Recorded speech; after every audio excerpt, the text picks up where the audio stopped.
Come, gather round, everyone. They're about to talk Disney.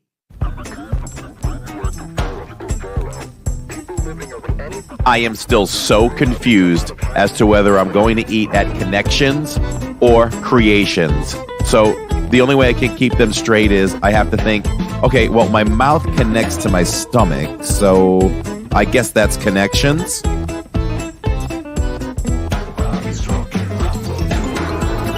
So I call Catherine to see how dinner at the restaurant is going, and she says, I can't talk to you right now. I'm talking to Mickey. So I'm like, okay, here's the big cheese, I get it.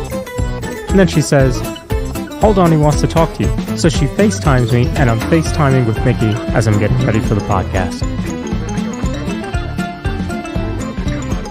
I don't understand why people spend hard-earned money on a Mickey ice cream sandwich in the parks. I mean, we literally all have ice cream sandwiches in our freezers at home. We don't have Mickey bars.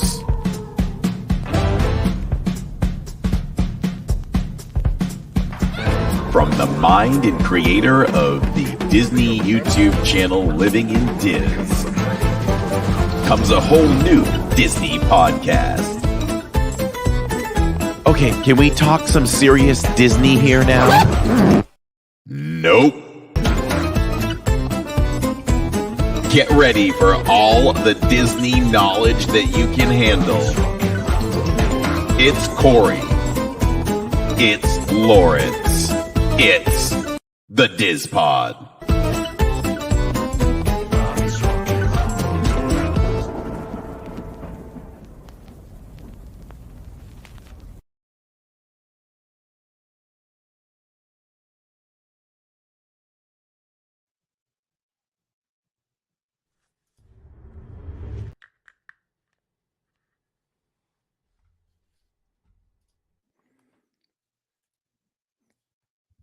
Welcome. Oh, that was weird. Did this thing come up okay? No, I think we both clicked it. All good. No, I didn't click it at all. But anyway, we're here. Welcome, everyone, to Hollywood Studios. I am Corey, your host for this live stream tonight. And we are going to start this stream off by walking down Hollywood Boulevard. And we are going to hit the final show of the night for Lights, Motor, Action. It's going to be crazy. And just to see, you know, the jet skis and the guys fall, you know, all the stunts and the jumping of the cars. It's going to be amazing. Excited to live stream this once again for all of you, as we do every time we visit Hollywood Studios. And then we're going to hit the final backlot tour. You know, we get to go through the queue and see all the great memorabilia from like The Rocketeer and just some classic Disney movies, Roger Rabbit, all that great stuff, as long as people don't move me in line too quickly, because that is the problem with that queue. It's like when you are in that queue, sometimes the line moves too fast and you can't look and appreciate all of the wonderful movie memorabilia.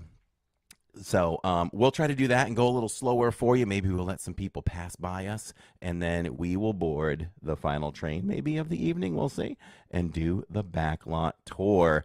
And we will end the night, before we go see Fantasmic, we are going to go end the night at the Great Movie Ride, because everyone loves that. Lawrence, can I get a poll in the chat? And we want to know if we want to see tonight, which ride are we going to get in the Great Movie Ride? Are we going to get the burning Western scene, or are we going to get like the mobsters and all that stuff, you know, or, you know, we'll see, but stick with us. And we're going to do all that tonight, everyone, here at Hollywood Studios. I just gave Lawrence a surprise intro. He had zero idea. We love surprising each other on this thing.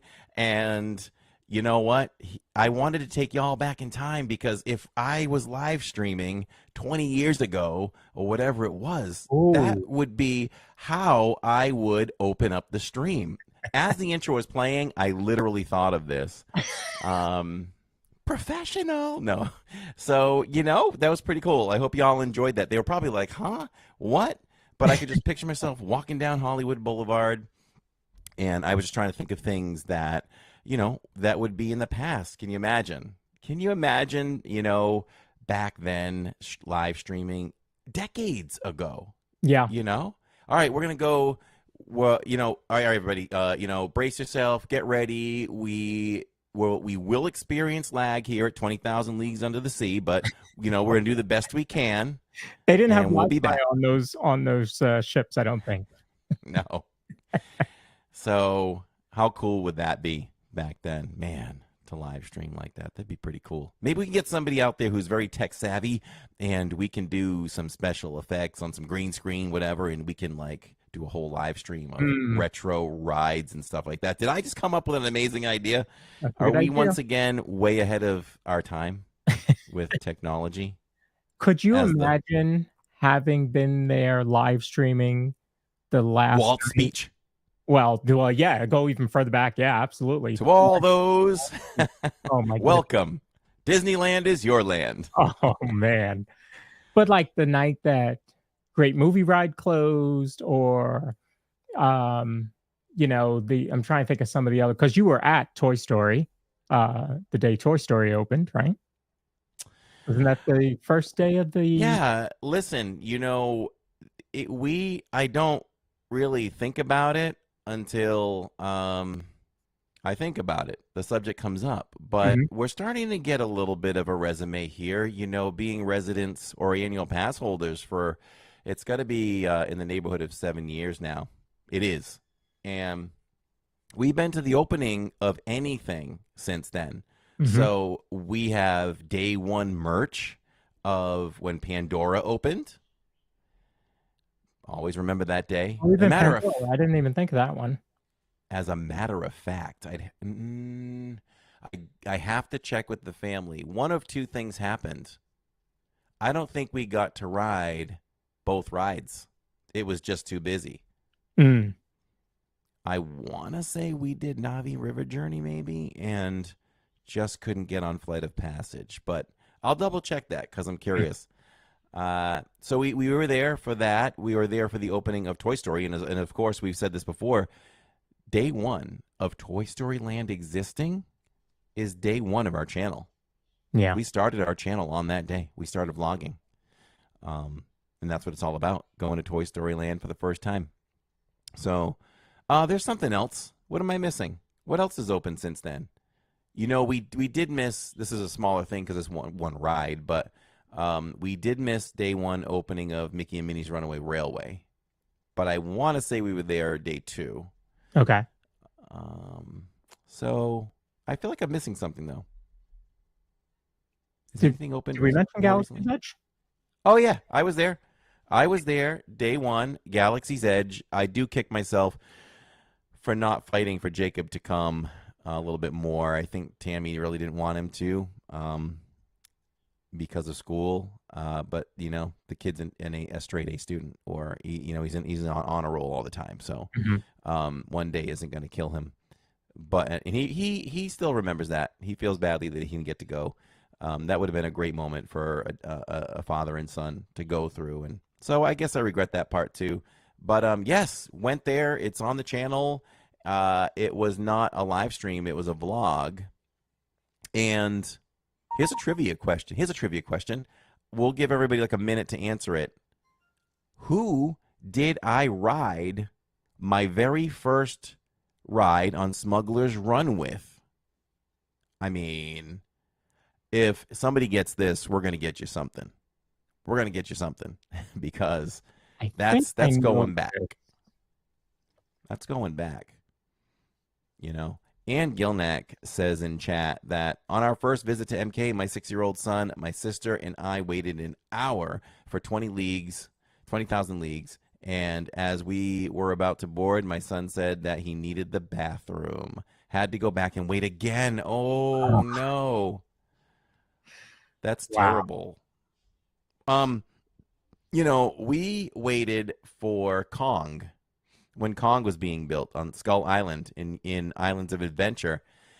And they did warn us, but they said it was in testing, soft runs, soft openings. And they said we could shut the line down at any time. So I think Islands may have closed back then about 10. We got in line because it was still running. We probably got in line at 9:30 or whatever, 9:20. And we were almost there. and everything just shut off. Animatronics and everything. They said, okay, we're done for the night. You got to go. Wow. Yeah. So I think we waited a good close to an hour, 45 minutes, and we're told, yeah, we're done. I mean, if you're doing that, you really should cut the line off at some point and let everybody go through it. Yeah. Right. Like they do now with Hagrid's. Yeah. Corey, I went to Hollywood Studios when I was 11 years old, says Shannon. Every single time, let's wait for it to come up. Every single time I was ever in Magic Kingdom, 20,000 Leagues was closed for refurbishment. That didn't exist when I went to Disney for the first time. Hello, everyone in chat. I see you saying hello. Welcome to the pod, the DIZ Pod. We do the DIZ Pod live because we do it for you. And welcome to episode number 48. Hey, He didn't say anything. It could be. What? I don't know if it's episode 48. I said, welcome to episode 48. And I looked right at you. Oh, sorry. No, I was looking at chat. I want to apologize. They're not there anymore, but hello there. I apologize for being late. We just had some extra stuff that we had to load into the show because this is a pretty big show and there's a lot of extra pieces to that. So I apologize for that. Just wanted to clear that up.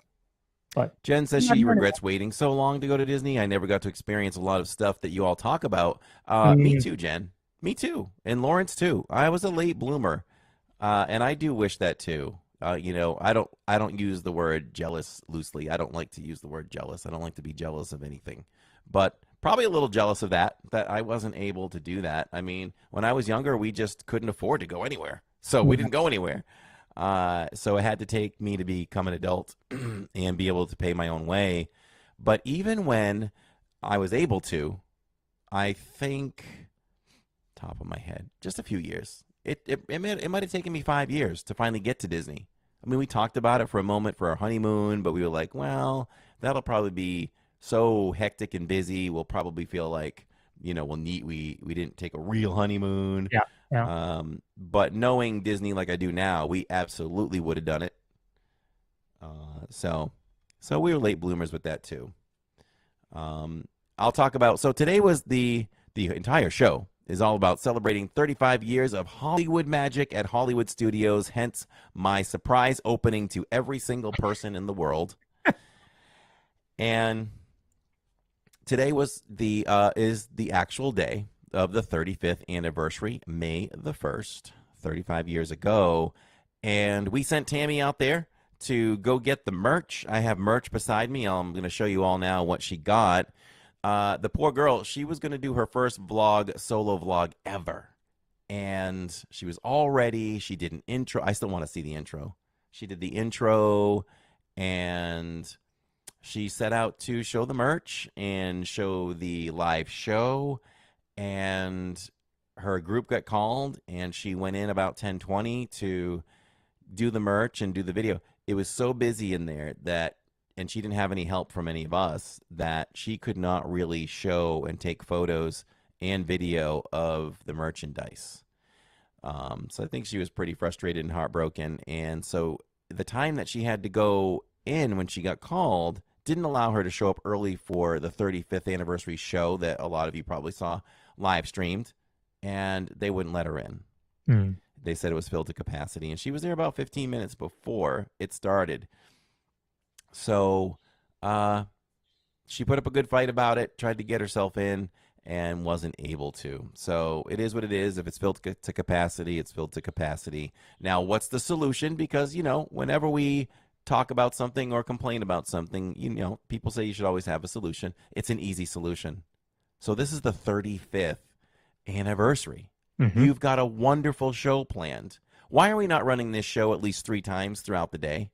If you still want to make sure you're showing Beauty and the Beast, then we just work it back and forth. You do the 35th show, 2 Beauty and the Beast, 35th show, 2 Beauty and the Beasts, end off with like the 35th show, and everybody will get to see it. What is everybody else doing that day? Where else you got to be?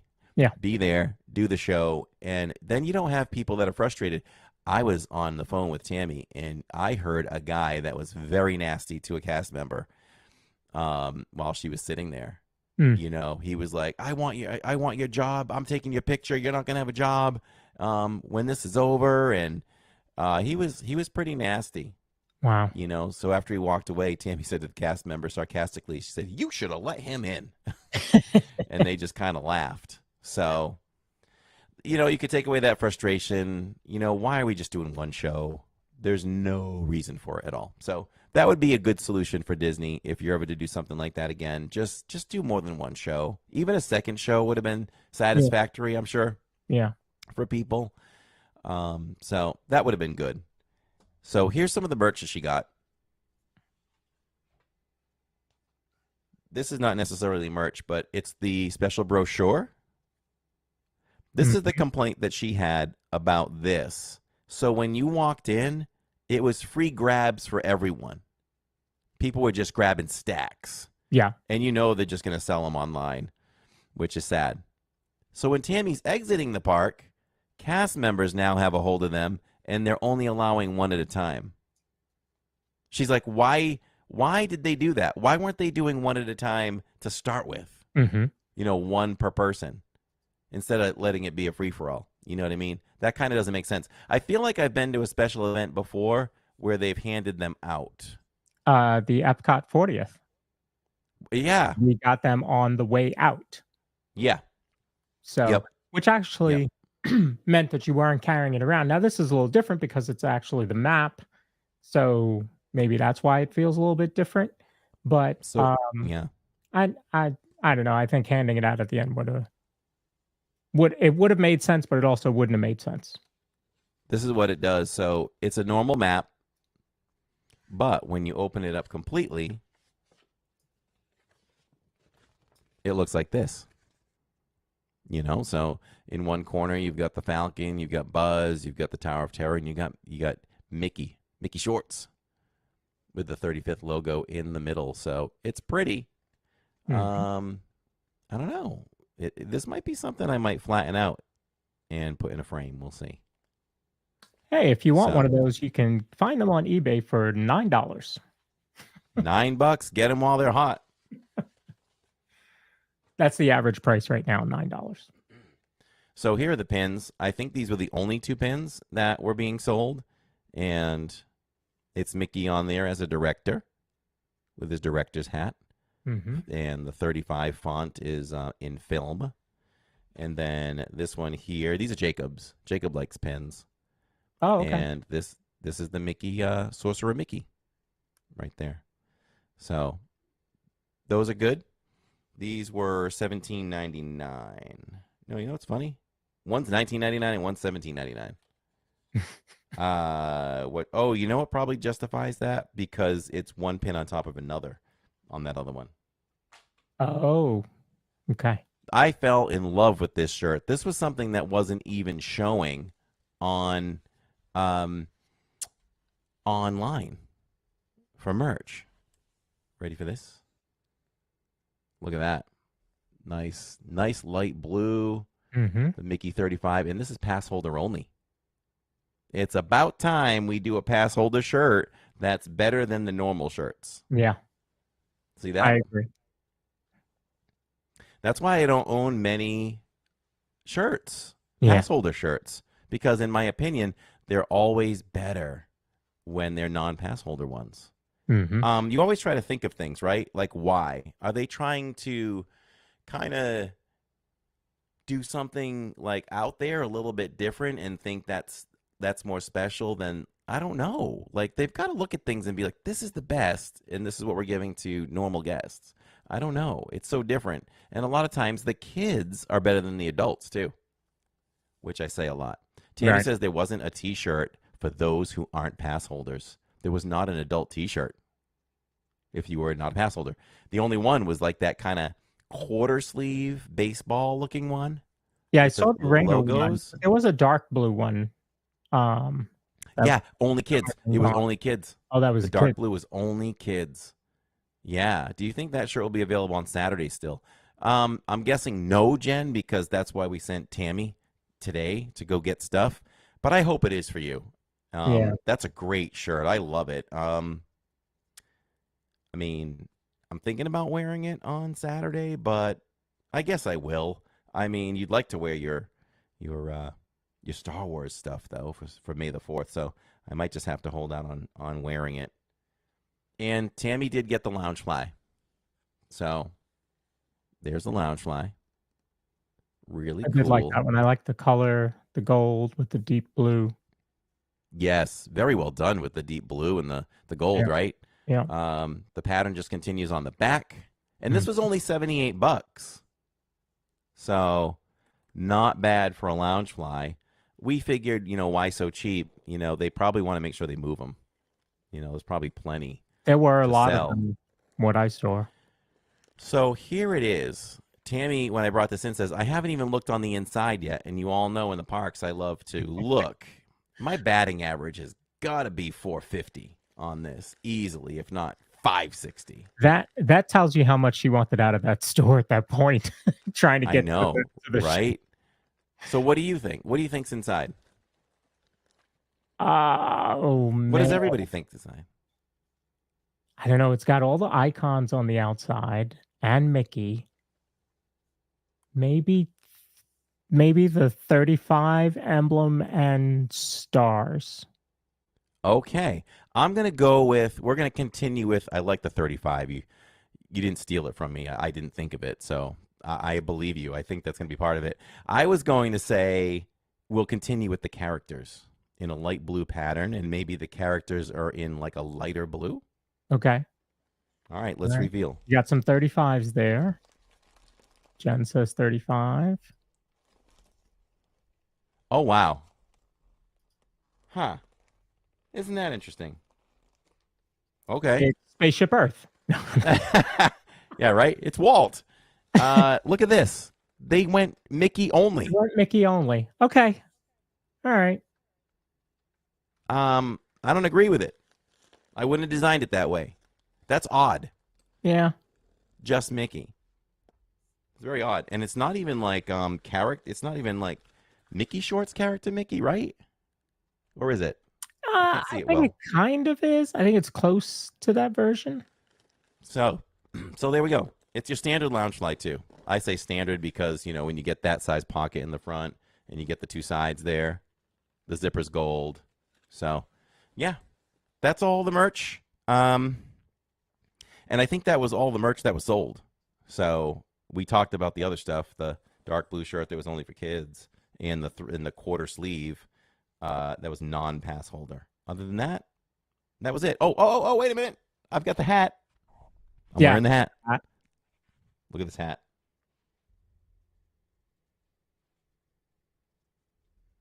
So I really like the hat.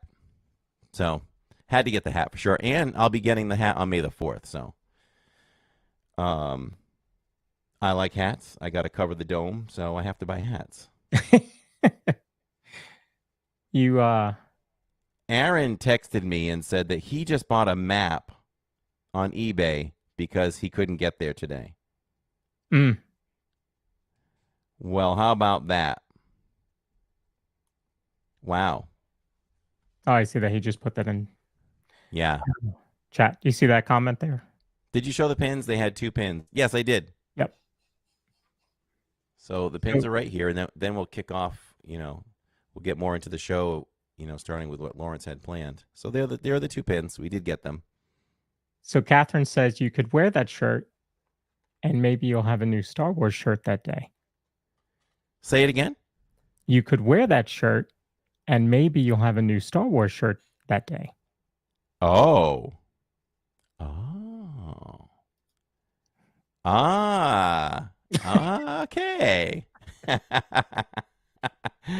Susie Q can't wait to see all the Star Wars merch. I know. They're hitting us with merch twice in 1 week. Yeah. That hits the pocketbook, Yeah. Especially when it's one park, back to back like that. Yeah. So different. we will point that out on May the 4th. We will look for the 35th merch and show you all if it's still remaining. 35 years ago, they should have planned for this and not put them in the same week.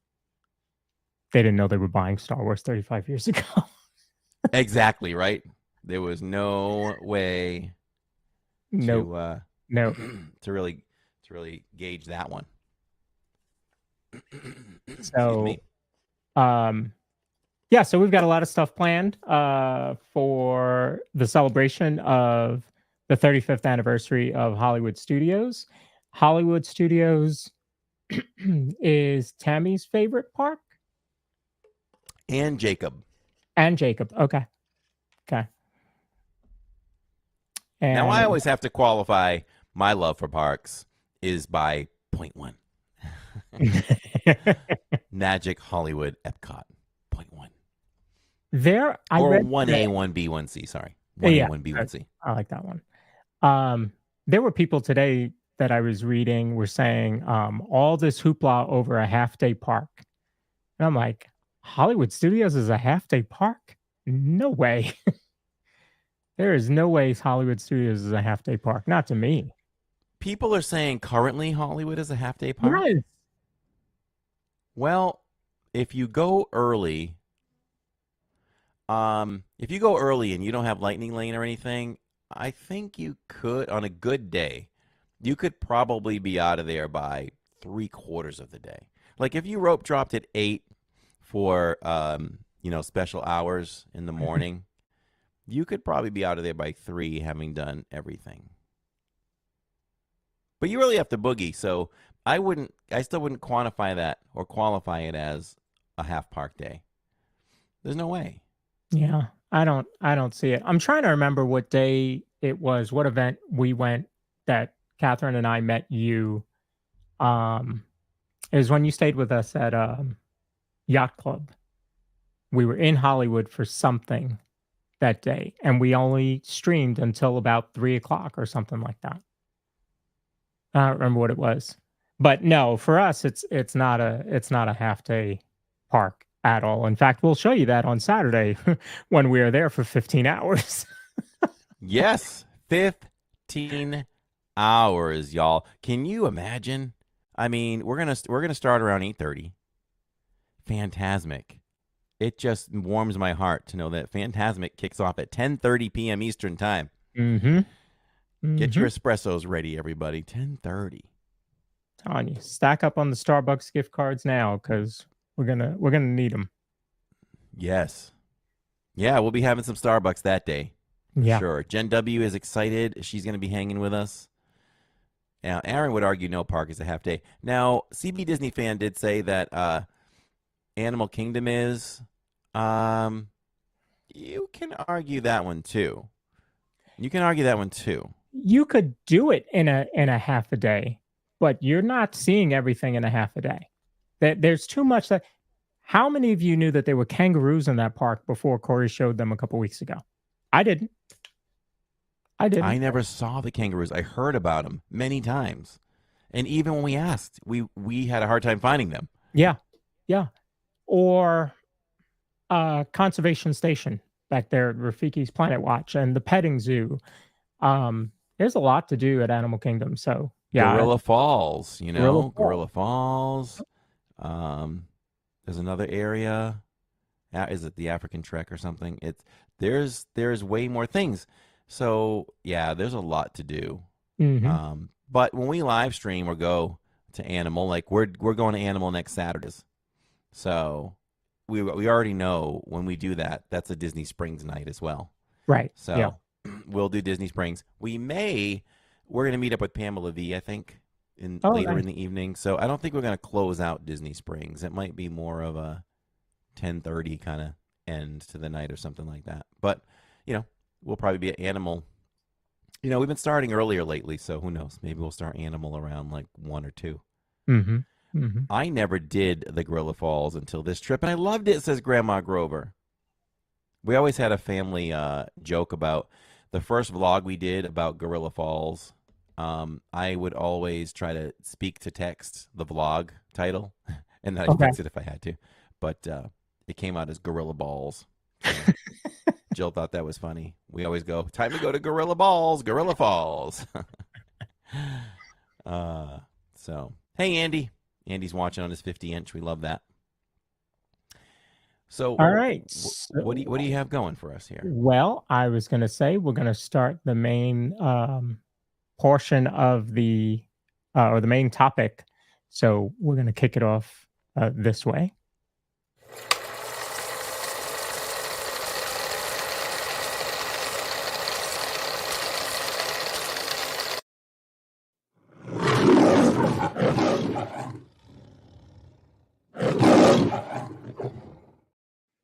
We're going to talk about MGM Studios. Yes. What year did all of you go to MGM Studios? I know that I went in 1990, so the park wasn't even a year old when I first went. Well, it was right at a year old because I went in June. So it was a year old when I went. And, everything was brand new. It was very different from the other two parks that we had, right? Magic Kingdom, you had the castle, you had princesses, you had characters, you had dark rides, you had shows, you had Epcot at that point with Future World and World Showcase. And then here comes Disney MGM Studios, and it has one ride. Great Movie Ride. That was it. That was the only ride. The only ride in the whole park. Not the only attraction, but the only ride was a Great Movie Ride. It was very, very interesting. We have some 89s, people that went in 89. Roxanne went in 90. And AJC went in 89 as a cast member. How about that, huh? Very, very cool. So, yeah, we have quite a few things. Yeah, Tower of Terror. A lot of people don't know Tower of Terror did not open. Nanny Pooh Bear says, when did Tower of Terror come? It did not open with the park. And in fact, you'll see I'll have a map coming up. The park looked really, really different back then for sure. But I enjoyed it. The Great Movie Ride, and you had the backlot tour, and the backlot tour was long. I went on the first version, which was they really should have called it the standing tour, because you stood every time you went somewhere, you were just standing. Like there were never any seats in every time you stopped to look at something backstage. Other than the tram, you weren't sitting anywhere. So it was kind of interesting. But I enjoyed it. I enjoy that kind of back behind the scenes tour type of experience. Is that the attraction that I went to back then that I remember doing a little walking? And I don't know if they grabbed volunteers, but I'm remembering something where wasn't there like a submarine scene or something, and water's going everywhere, and people kind of had to act out their scene. Was that part of the backlot tour? Somebody will have to answer that in chat. I don't remember. I do remember the Golden Girls house. CB Disney fan says the Golden Girls house was back there. Yeah. I believe, I forget the name of the ship, but from Flight of the Navigator, that was back there. And then there were also non-Disney things back there, because technically Golden Girls was Disney because it was Touchstone. They owned Touchstone.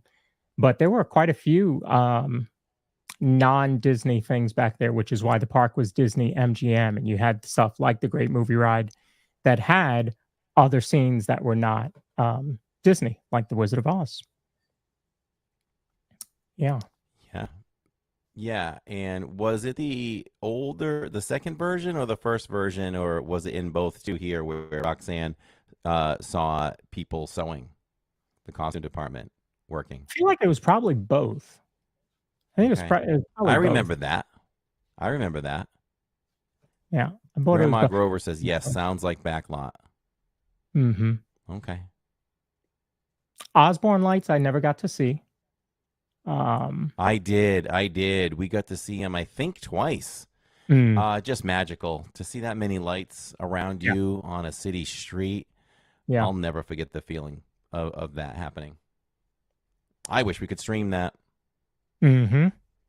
I should have put that in my intro.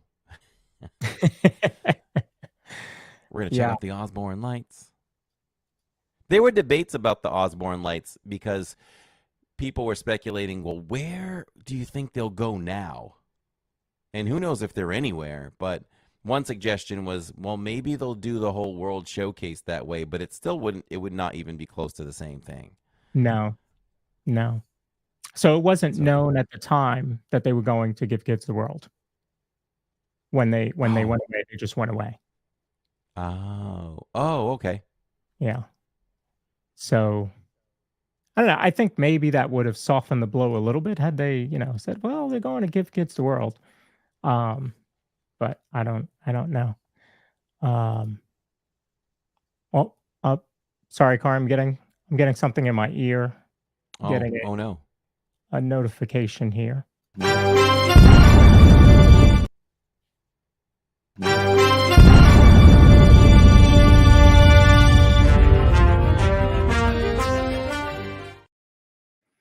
All right, I've just been told by our producer that we have Steve out at Hollywood Studios now talking about what's going on over at Disney MGM Studios. Steve. It's wonderful here. This is like the biggest party probably ever staged outside of Hollywood about Hollywood. It's the grand opening weekend of the all-new Disney MGM Studios. There are thousands and thousands of journalists here, all of them enjoying themselves with libations and having a good time in this incredible sneak preview of what's ahead for the general public. Now, this studio tour will be open in Theme Park this Monday, and let me tell you, there's some incredible things to see here. You're going to be able to see wonderful things like water rides that you're actually inside the water. It's even more dangerous than Jacques Cousteau facing white sharks. There's ways to get involved in television, a Chinese theater that recreates the Hollywood legends. It's an amazing place with a lot of fun for everybody. And of course, part of the idea is to allow some of us who, work in television to actually see what's up front ahead. Ernie's with me. Ernie, come on over here. What have you seen so far and what do you think? I think it's fabulous. You all got to see it. It's a great place and it's just fantastic. That's all I can say. Everybody's got to come down and take a look at it. Now, of course, they're giving a lot of us free food and libations to say things like this. But I can tell you, because, I can't be bought for those kinds of things. I can tell you right from the heart, this is really amazing. So grab your friends and your family and be ready to head for one of the most incredible studio tours and events you're ever going to see, the MGM Studio, along with Walt Disney. It's like Walt Disney recreating the idea and legend of Hollywood itself. It's really a lot of fun. Oh, thank you, Steve, for that report. So we might check in with somebody else during the show here. So we're very excited about the opening of Disney MGM Studios. To give you an idea of what it's going to look like. So this is what the park is going to look like when it opens. And you can see here, you have the Chinese theater in the middle. You have Hollywood Studio. Hollywood Boulevard, as we all walk down that. There to the back of the Chinese Theater, Production Center, and the Backlot Studio Tour off to the right. And then you have the backlot behind there. But wait, where's Sunset Boulevard? I don't see a Sunset Boulevard. What are you referring to? Oh, wow. So, Sunset I just had an idea, they might want to add some streets at some point. That's all. But it looks great, Oh, okay. That's what I would call it. So what ride are you going to first here? Well, I'm going to go straight up Hollywood Boulevard and go to the one and only ride, great movie ride, right there, right? No, is the backlot tour open yet? So the backlot tour, that is open. So that attraction is open. You can see the entrance to it there on the right-hand side in the purple. Got it. But it's so funny to look at this because this was the park.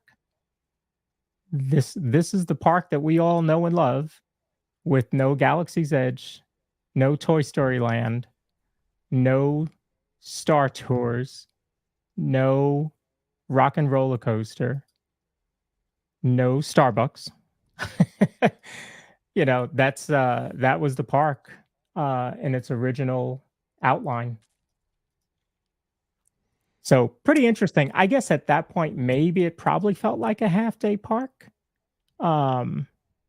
maybe, especially for those ride enthusiasts. I mean, what were you doing going there for one ride? Because again, the original version of the backlot tour, there's a lot of walking. Not very exciting until you get back to Catastrophe Canyon, where everybody loved. But yeah, it was, the it big was an buildup. interesting layout for sure.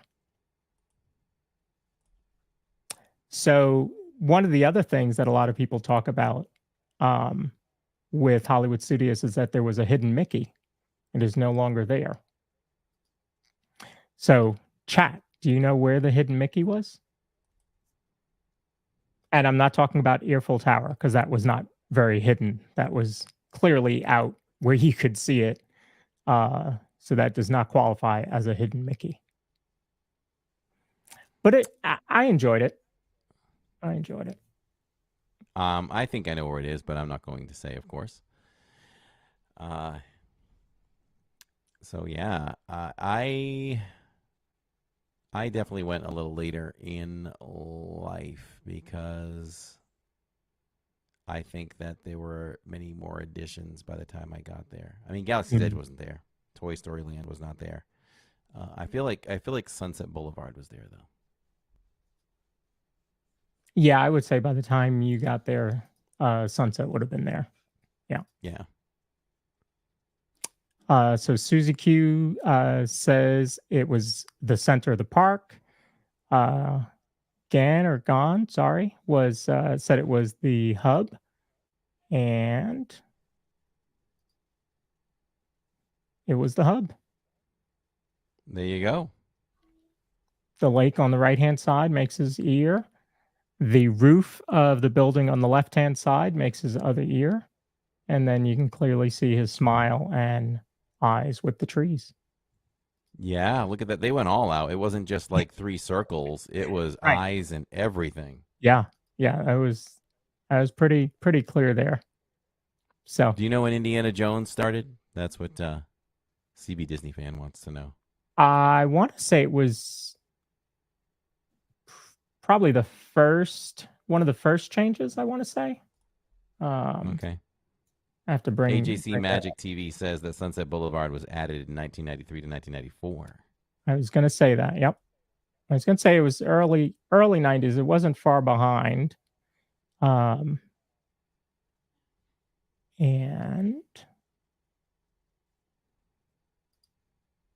in fact, let's talk about the first change to the park. Right here. The Muppets have arrived at the Disney MGM Studios theme park. Meet Kermit, Fozzie Bear, Miss Piggy, and all your Muppet favorites as they come to permanently leave their mark in this spectacular world of glitz and glamour. Hey, everybody, it's time to do the show. Sorry, what? Here come the Muppets, only at the Disney MGM Studios theme park. So that was not Muppet Vision 3D. That was Here Come the Muppets, which was a stage show. So Muppet Vision 3D was not even there yet, and that was in 1990 when the Muppets showed up. How crazy is that? I'm just learning that now. I didn't know there was a stage show. Mm-hmm. Yeah, I didn't remember that one, but there's so many things that were different about that park. Teenage Mutant Ninja Turtles were there. Yeah. Now could you even imagine something non-Disney being in that park? It's Disney Hollywood Studios now, but back then it was all about movies and TV, so they were able to get a lot of other licensing added to the park. So it was kind of interesting back then. The show opened in August. Thank you. So it wasn't. Was that 3 months, 4 months, 3 months? So Neil said he's hanging out with Tracy R and Mom. Yes. Very nice. Very nice. So the next map that I want to bring up shows some of the first changes. And it's going to be a little harder to see on screen because now this map is much bigger. And so now you see the big entrance there as you come in towards the kind of top of the map. And then as you make that right, there you have Sunset Boulevard. And you can go all the way down and you see Rock and Roller Coaster, Tower of Terror, and you even have the amphitheater back there for Phantasmic. And I think this park adding a nighttime show was really good. Now it did have the one at the Chinese theater, but I think adding Phantasmic was huge. And think about how long that show has been running now. It's been a very, very long time now. And you know, they just continue to get better and better. So it's it's my favorite nighttime show. I love the feeling of Luminous. But as far as everything that comes with Phantasmic, to me, that's the stage show. In this map, though, you can actually see right in the middle of the map the what was a point of contention sometimes, the Sorcerer's Hat.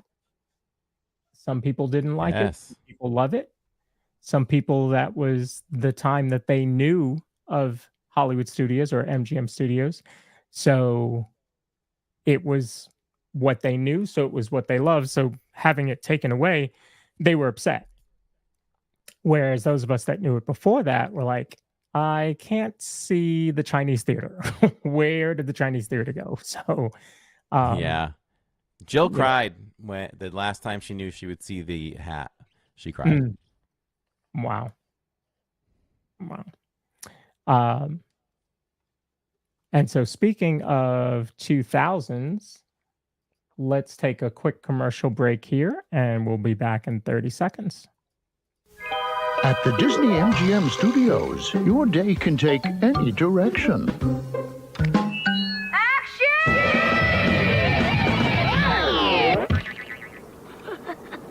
Let's take it from the top!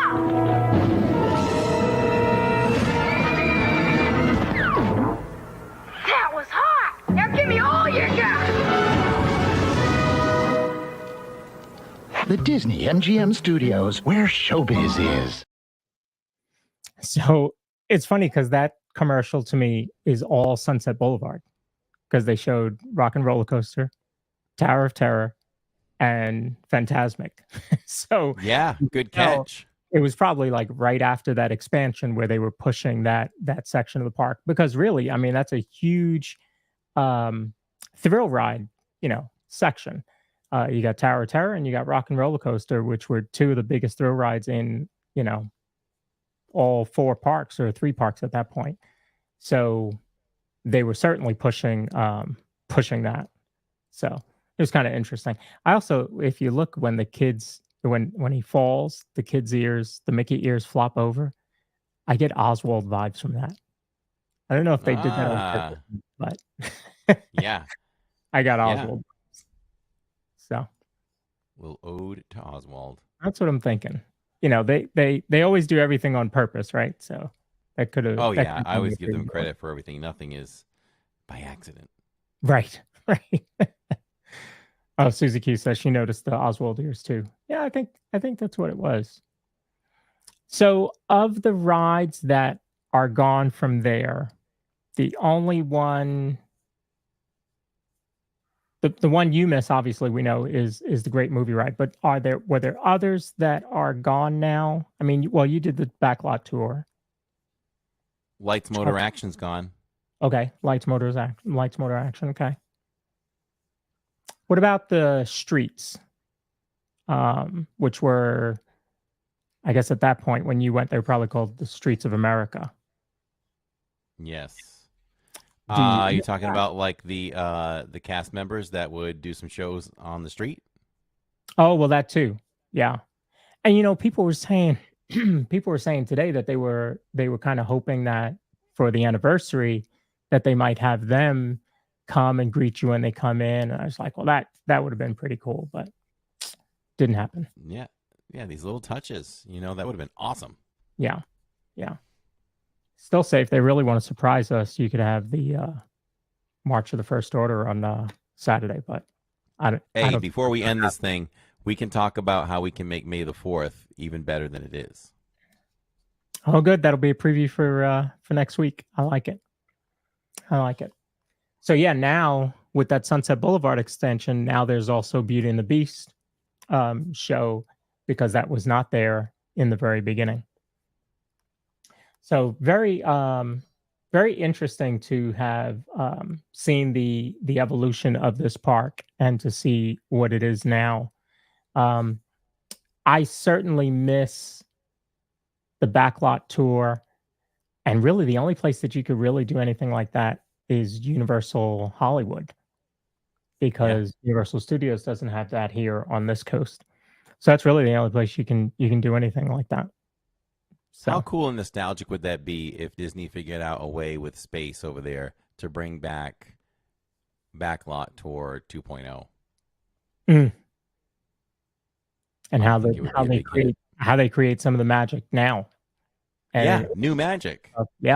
Some of the stuff that you see in movies now, I mean, back then we would have seen green screen or chroma key as they called it, and how they created some of the sounds, right? So you would have seen all of that, but now you're going to see all the CGI and how motion capture is done and all that kind of stuff. That would be pretty cool. Right? That would be really neat. Yeah. I just saw the other day on social media how they do projections on the castle and the buildings. Oh. Yep. They have a simulator. They have a simulator on computer, and they map out and paint on the projections in the computer, and then it allows them to bring it to the parks, and everything fit perfectly.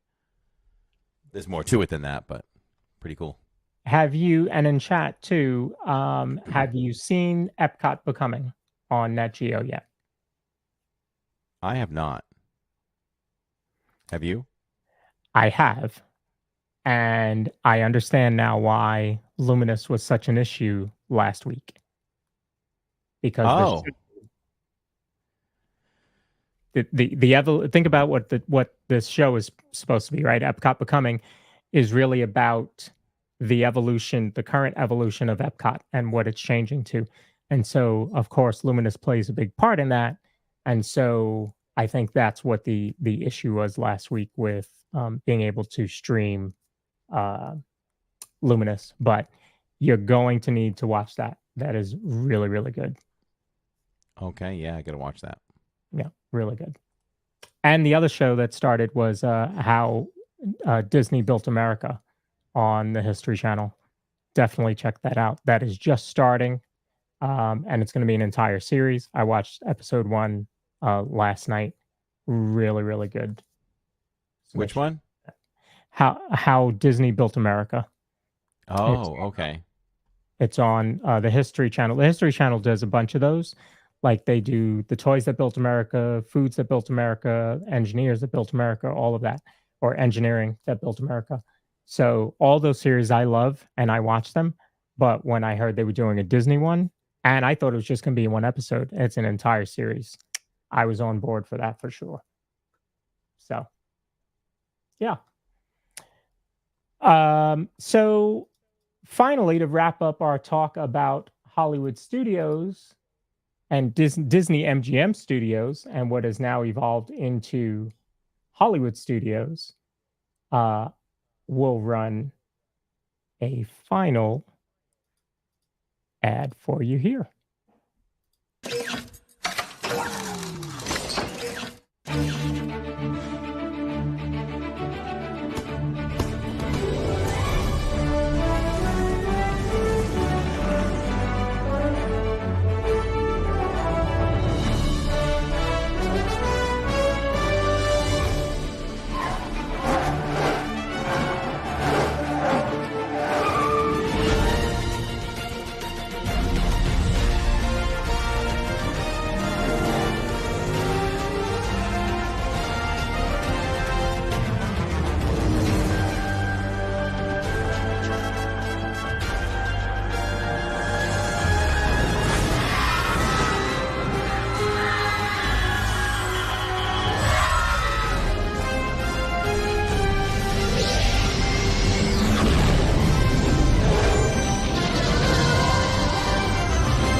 So while Commercial right we'll there.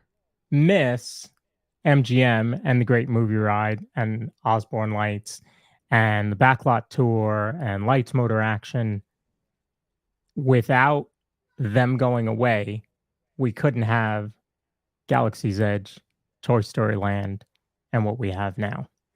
So, Walt talked about the parks are alive and they're always going to be changing and evolving.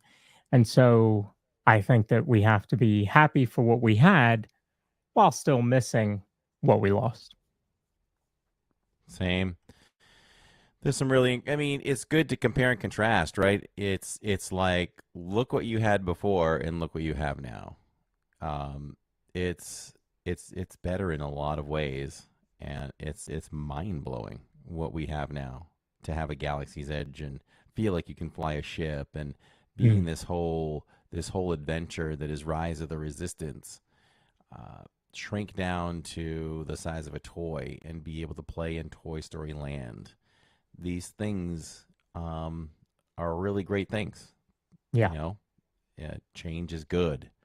And I did a podcast, over a year ago, on how we have to embrace the change. We're traditionalists. We hate to see things go, but we couldn't experience more things without change. Right. So running it back to who did I ride Smuggler's Run with on opening day at Hollywood Studios, I actually rode it with Josh and Jenna from Resort TV 1. You know him now as PC Dev, but Prince Charming Dev, who has a great channel too. And I also rode it with Corey from Corey Meets World. So that was our crew. Oh, and Pete McDevitt. Wow. Pete McDevitt, yeah, and his son. Yeah, Wow. So an all-star crew. It was good. It was fun. I think Jenna and I were stuck back in engineering. If you go back and look at the opening day vlog, I actually had a bad review of Smuggler's Run. Really?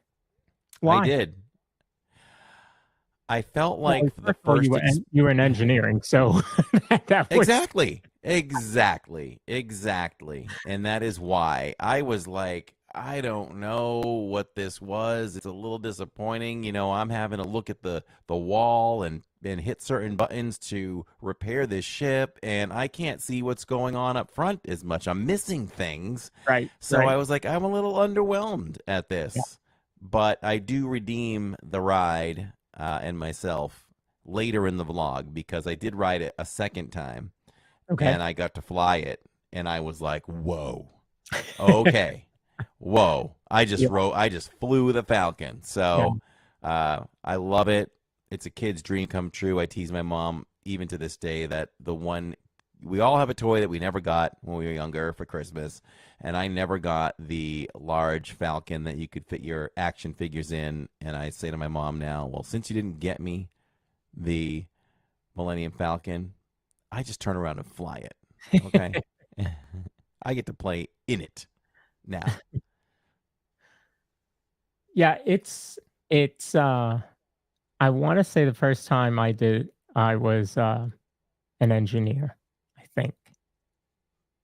So were you a little underwhelmed as well? It was okay. I don't think it was like but see, you're a gamer.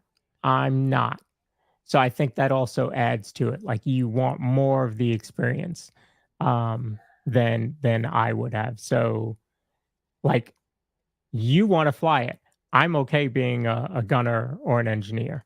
Although the first time I did fly it with you, that was the first time I flew, and I was nervous as anything. And did I fly it with you? Or yeah. did Jacob? No, you flew it with me. Yeah. So I handled left and right, and you handled up and down, because I can't do the inversion. So we did okay. We did okay. But I'm okay being a gunner or a or an engineer. So all good. If somebody else wants to fly, gunner for sure. We need to fly Smuggler's Run with crew. Oh man. We need to fly with crew. So does crew then handle both left and right and up and down? I think he could do it. Oh, he could. And like his toes would repair the ship at the same time. He could do it. My mom is chiming in. I love you, Mom. Thanks for watching. And she says, go ahead, Corey. Make me feel bad again. I'm not getting it. My mom is stubborn like that, you know. Oh, that's funny. That is funny. I did a live cooking stream from my mom, private stream on FaceTime the other day, cooking on the new griddle. That was good. Yeah, so, hey, is it time to start calling for Smuggler's Run to switch it up? Maybe it's time to start thinking about switching it up. They won't, but or anytime soon, but let's get a new adventure in there. I love variation. Like, couldn't we make it in a way that we could listen?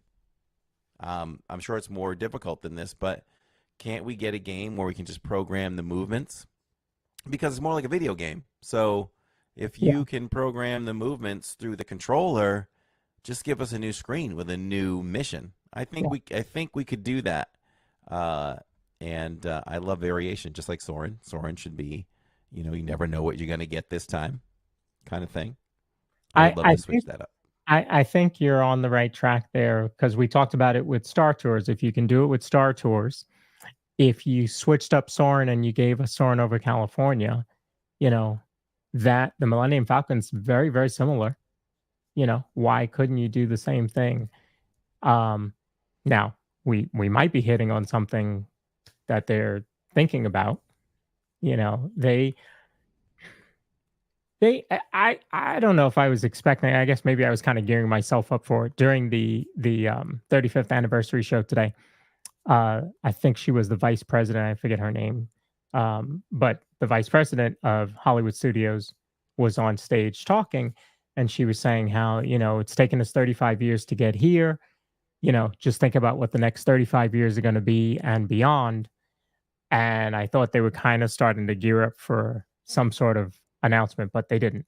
But D23 is not far away. Maybe there is something, you know, I want to say it was last D23 we got that we were getting new Star Tours adventures.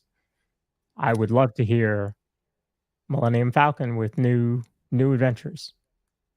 They just announced so many new things, huge news.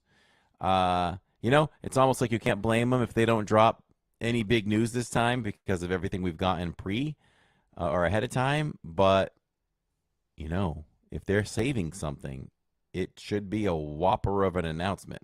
That's what I was going to say, because these little things they've announced so far are not little.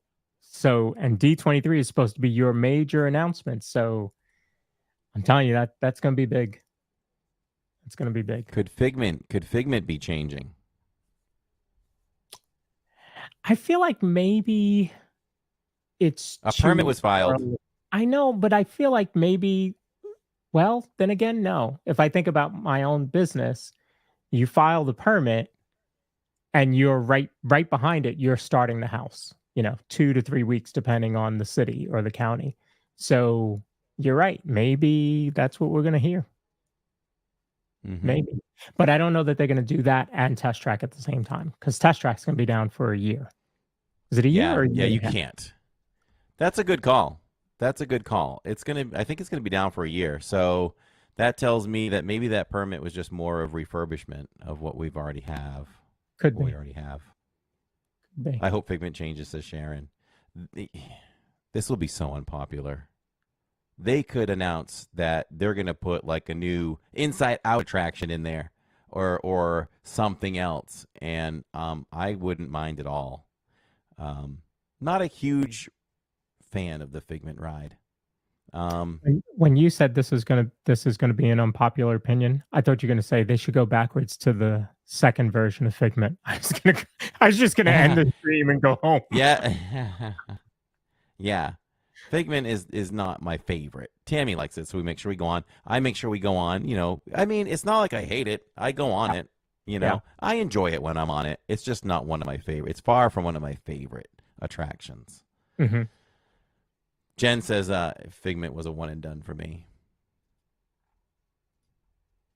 The original was the best, and I didn't get to do the original, so Right. that's that. Yep. Yeah. Did we touch on all of that, all the good stuff there? Yeah. I think we did. I think we did a pretty good job of talking about the history of MGM and how it's changed. Did you know there was a second MGM park? No. Yeah.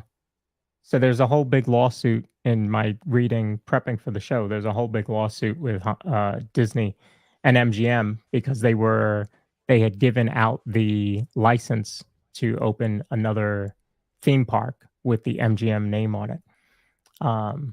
But they were able to open it, and the park did not last long. Oh, wow. Disney stepped in, huh? No, the park just didn't do well. So okay. It ended up closing. So now we had the only MGM park, and then it went away and became Disney Hollywood Studios. Okay. I was going to move to This Week in the Parks, but I don't think there's really anything to talk about at all. Is there? Really? No, we could not really. We could just talk about the week coming up, kind of. Yeah, and should we talk about? Were you saving that for next week, like how we could make May the 4th better? No. We can preview that now. All right, let's hit up our sponsor quick. We can say that we were the ones that did it. That's right. If it happens, we can be like, we said it. Yeah. We'll be back in 40 seconds, everybody. Looking for a home that offers the perfect blend of luxury, comfort, and convenience with Disney World in your backyard? Victor Naraki is a licensed realtor with Vision Home Real Estate LLC. He is here to help you find the home of your dreams. With over 13 years of experience in the vacation home market and a proven track record of success, Victor is the perfect partner to guide you through every step of the home buying process. So why wait? Visit DisneyAtYourDoorstep.com today to learn more about Victor's exclusive range of properties and schedule a viewing with him today. Your dream home is just a click away. If you're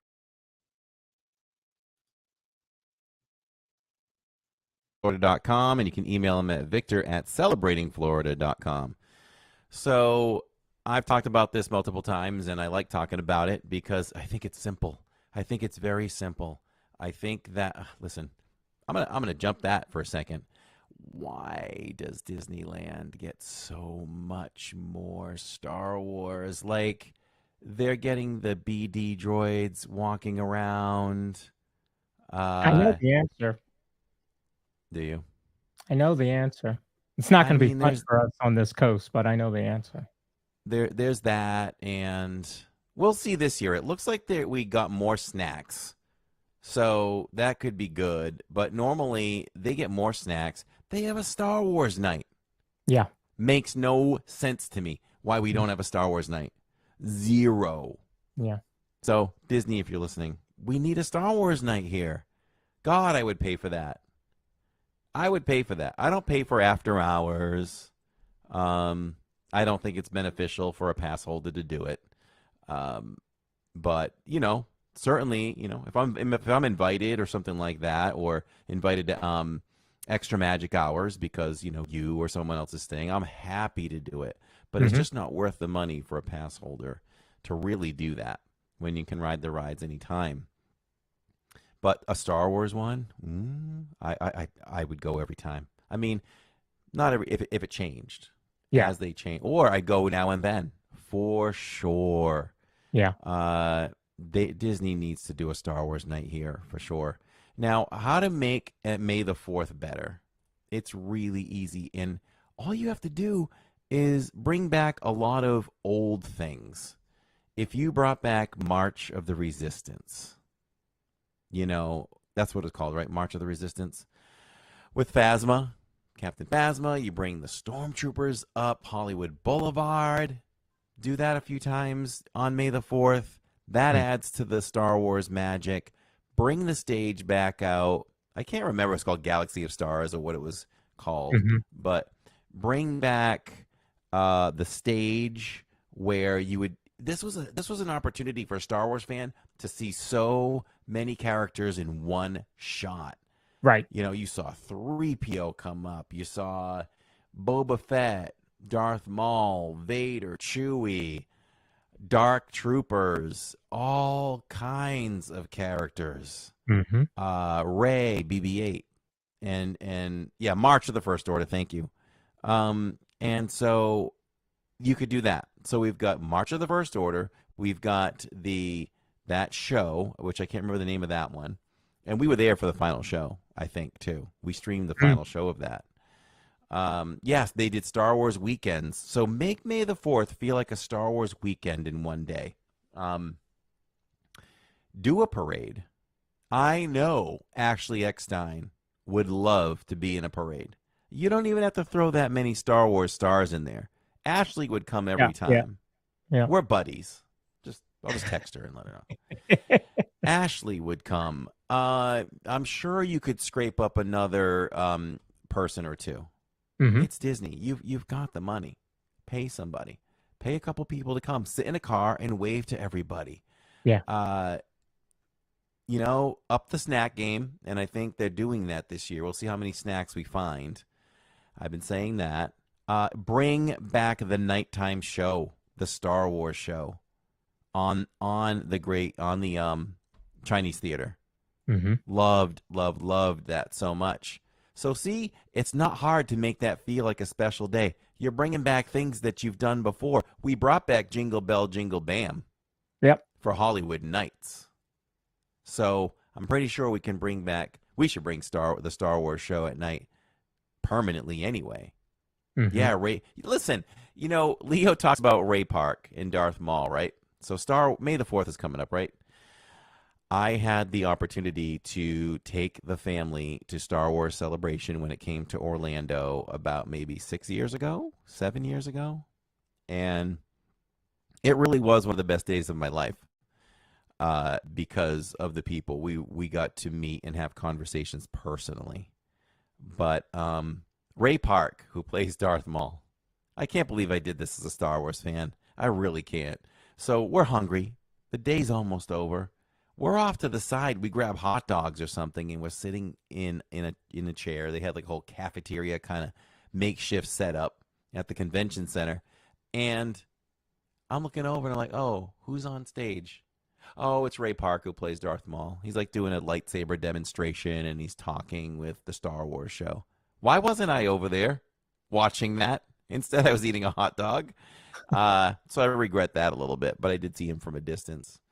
But you know, I don't know if I tell this part of the story much, but we went to a little after party after the Star Wars Celebration on that Saturday, and there not a lot of people went. I mean, it's not like they just invited us; they invited anybody that wanted to show up. But you actually had to leave the convention center and go to a specific hotel, and they had like a bar rented out or whatever in a whole area. So, you know, Jacob sat with, you know, the creator of the actual BB-8 used in the movie, and he was just sitting down talking to people who had been working on Force Awakens and things like that.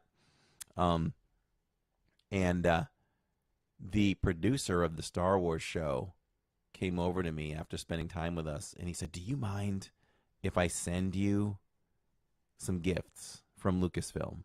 And I was like, no. He's like, "You're the most incredible family that we've ever met on the road, and you're so interesting." He said, "I would like to send you guys some boxes." I'm like, "Sure." So I gave him my address. He said, "When we get back to Hollywood, I'll send you some things."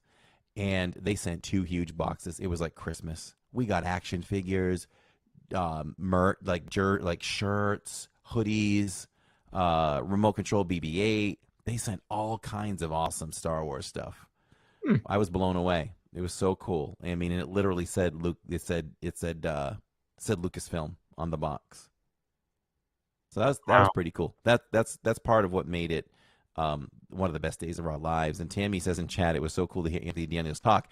She stood in awe. Tammy and I did too, but Tammy stood in awe just listening to Anthony Daniels talk. You know, when he starts to talk and you hear C-3PO come out of that mouth, You want to look inside the mouth and say, is there a little golden droid inside of you or something? It's just amazing.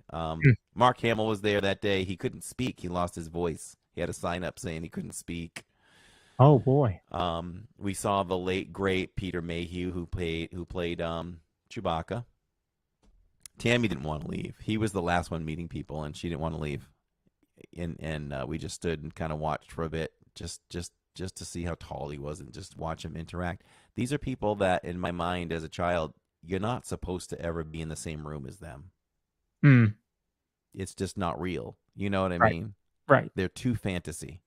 And boom, there they were in front of you. So good times over there talking about some Star Wars. So I think that's how you could make. Do you have any ideas? Not to put you on the spot, but it's fun to do as we go back and forth. Any other ideas on how to? Does anybody in chat or Lawrence have any ideas on how to make May the 4th better than what I suggested? Am I missing something? I know. Ewoks. You need to have Ewoks in the queue. Ewoks up in the trees. That's another thing. Oh, and bring back. I'm just forgetting names tonight. Bring back the Jedi School. Okay, that one I did think about, and I was like, I wonder if that would work. But if it's a weekend, I think that works. Because otherwise, if you're just doing that for one day, I don't think you fit enough people into that experience to make it worth it. But if you did it for a whole weekend, Star Wars weekend, the 3rd through the 5th, or something like that, and then I think it works. So yeah, bring back the Jedi School. There's quite a few little things that they could do. Jen W says porgs everywhere. That would be funny. Jawas walking around Batu. Absolutely, Leo. Jawas used to walk around as well. Bring back the Jawas. Hashtag bring back the Jawas. Because the kids used to trade things with them. If you brought them scrap metal, they would give you something back. Wow. It was really fascinating for me to meet Jawas. Because, I mean, not like Disney does anything halfway. All the characters look like they should, right? Sure. But the Jawas, these little Jawas with these black faces and the yellow eyes, it was creepy yet really cool, and they didn't really talk. Yeah. Stormtroopers on the roof of the entrance of Hollywood Studios. Yes! I would sign off on that one too.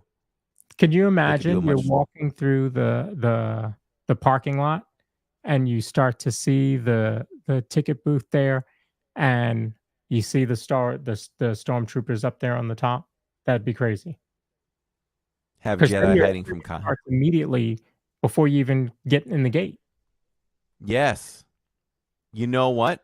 I don't even know if you just said this. I was trying to read some things too. Maybe I'm going to say what you said. But put stormtroopers with security. Oh. How about that? They don't have to interact or anything, but they can just stand by security. Yeah. So you're already beginning your experience right there. I like it. Maybe you put some stormtroopers in the parking lot with their 2-finger hand pointing. Move along. Move along. Trading pins with Jawas would be fun, says Jen W. I like Palm Bay Jags fan as well here that says have them put a Jedi versus Sith Lord battle in Indiana Jones Theater. Ooh. What if they put on a show for that day down there? Just shut down Indy and do that whole thing. That would be pretty cool. Or even the theater where Frozen is. They changed that to Nightmare Before Christmas before Jollywood Nights. Why not do it for Star Wars? Some sort of show there. Yeah, and Tammy says, how about you bring back the Jawas? Yep, that's what we just talked about.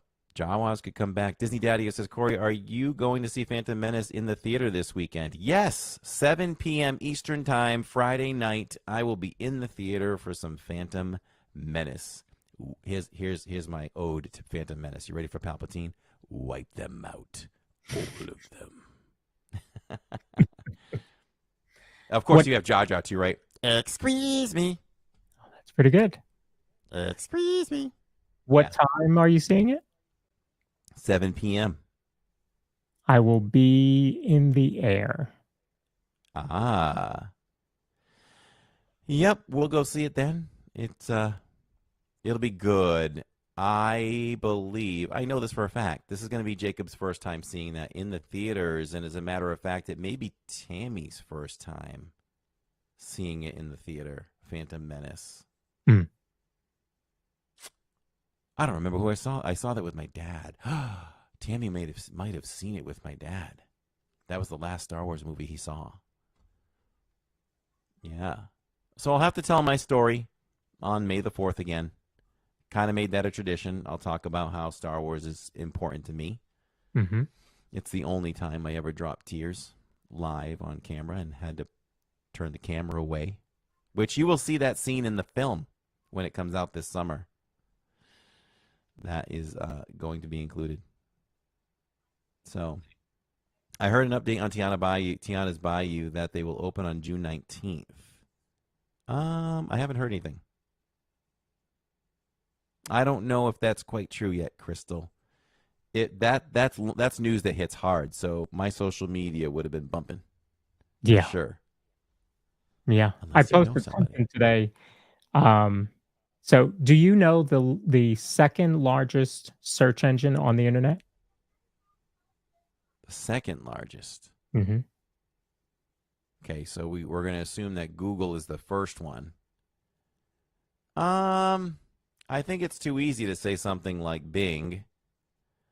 Boy, I don't even know. Number 2 search engine on the internet. You should know this pretty well. Really?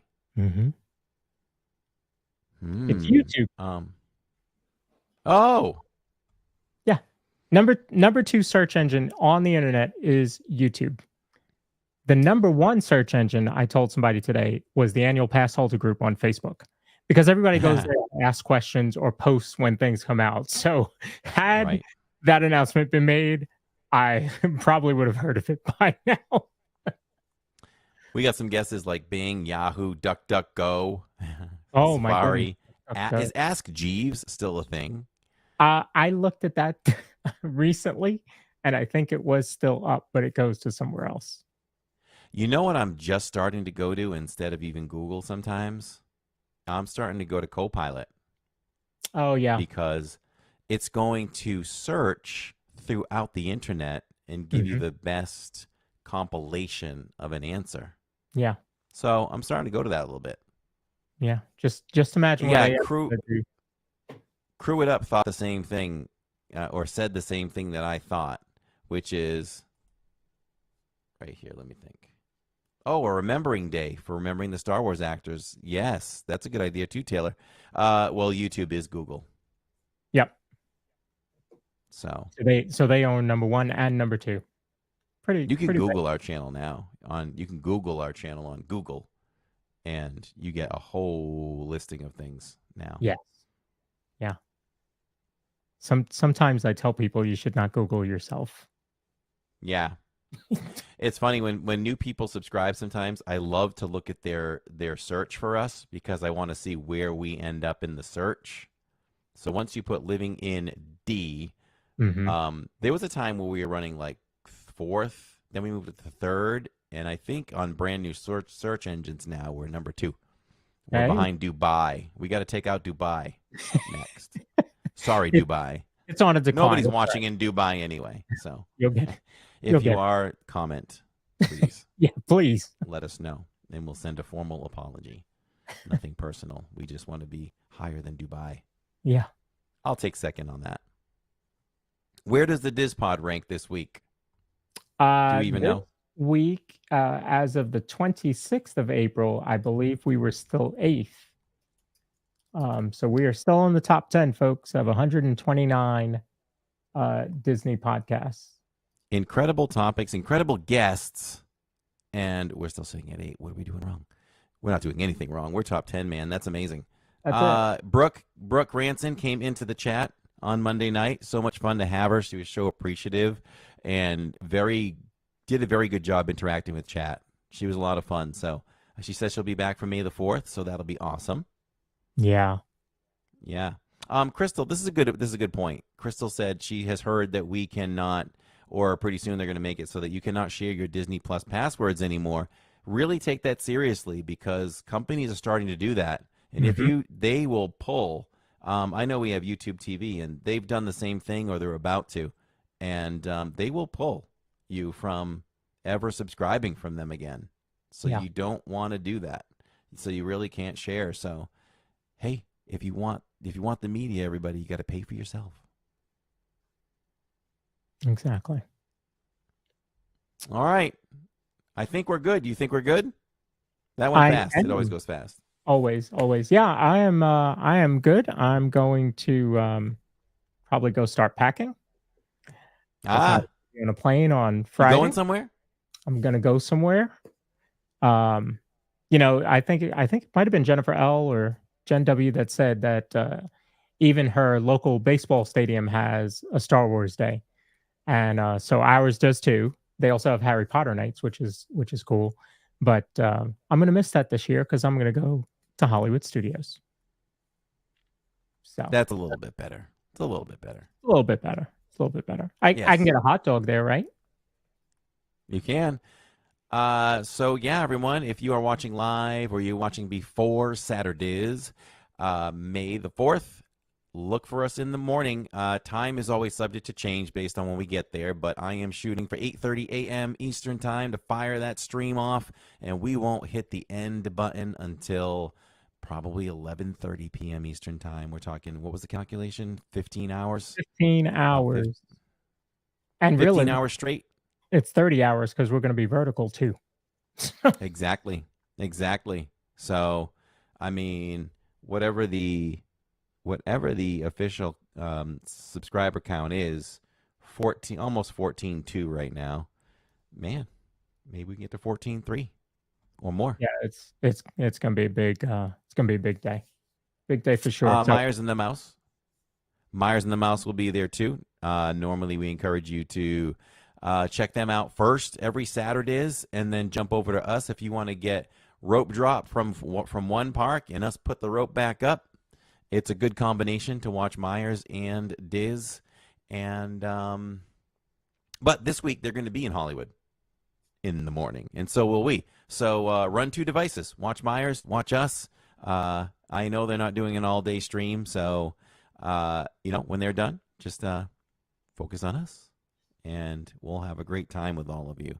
What's for breakfast, Corey? Oh, that's easy, Steve. It's Ronto Wraps.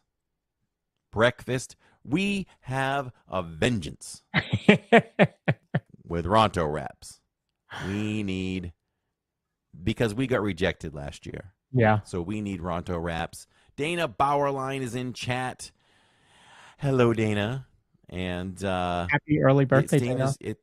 Happy early birthday, Dana, to you. And I hope she's watching on Saturdays for her birthday at some point. I don't expect her to be there the entire time because I'm sure she's got plans to celebrate, but definitely check us out and say hello for sure. So lots of fun as always. Star Wars waffles for Palm Bay. Will I take another bite of a Wookiee cookie? Maybe. I would love, it hasn't been announced, but last year they had a Darth Vader chocolate. Was it chocolate peanut butter? Or just chocolate? Oh, it might have been chocolate peanut butter. Cupcake. And I even attempted to bring one home to Tammy, and they were sold out by the end of the day. So I really want her to have that cupcake. So, Corey, are you going to build another lightsaber soon? Or won't Tammy let you? LOL. I can build one. If I want to. No, there's no plans to build a lightsaber, but something I've been thinking about for a long time is maybe taking you all for a live building of a droid. That could be something that we could do in the near future. As a matter of fact, if we weren't traveling with so many people, maybe I would arrange that for Saturdays, but we'll save that for another Saturdays where we can take you all live and experience building of a droid. We can do that. Good. Corey, it was dark chocolate Darth Vader. Yes. Jen has a good memory. Great stream tonight, says Disney fan. We appreciate that. Love to stream the podcast. We do it live because we do it for you. And when we say we love you all, we mean it. So for just a couple of guys talking Disney, couple of park bros, I'm Corey. I'm Lawrence. And this is the DIZ Pod, everyone. We'll see you in the parks. May the 4th.